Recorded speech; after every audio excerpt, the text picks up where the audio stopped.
చోళరాజు శ్రీనివాసుడికి మధ్య యుద్ధం జరగలేదు. కాని చోళరాజు వైకుంఠవాసుడు అయిన శ్రీనివాసుడి అవతారం అయిన వెంకటేశ్వరస్వామికి మధ్య ఒక సంఘటన జరిగింది. ఈ సంఘటన వైకుంఠవాసుడు కలియుగంలో అవతరించిన తర్వాత జరిగింది. వెంకటేశ్వరస్వామి భూమ్మీదికి వచ్చిన తరువాత ఆయన పద్మావతీదేవిని వివాహం చేసుకున్నారు. ఈ వివాహానికి కుబేరుడి నుండి అప్పు తీసుకున్నారు. ఈ అప్పు తీర్చడానికి వెంకటేశ్వరస్వామి తలనీలాలను స్వీకరించడం ప్రారంభించారు. ఆ తలనీలాల నుండి వచ్చిన డబ్బుతో అప్పు తీర్చారు. ఒకరోజు వెంకటేశ్వరస్వామి తలనీలాలను స్వీకరించడం చూసి చోళరాజు వెంకటేశ్వరస్వామిని విమర్శించారు. దేవుడైన శ్రీనివాసుడు ఇలా తలనీలాలను స్వీకరించడం సరికాదని, ఇది దుష్టకార్యమని అన్నారు. ఈ మాటలకు వెంకటేశ్వరస్వామి ఆగ్రహం చెందారు.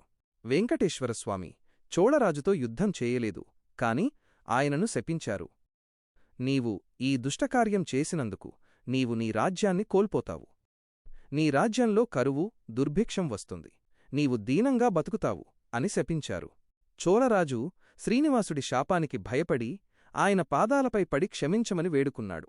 శ్రీనివాసుడు రాజును క్షమించి ఆయన రాజ్యాన్ని తిరిగి ఇచ్చి ఆశీర్వదించారు.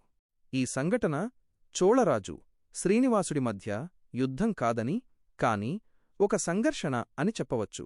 దీనికి కారణం చోళరాజు శ్రీనివాసుడి తలనీలాలను స్వీకరించడాన్ని విమర్శించడమే.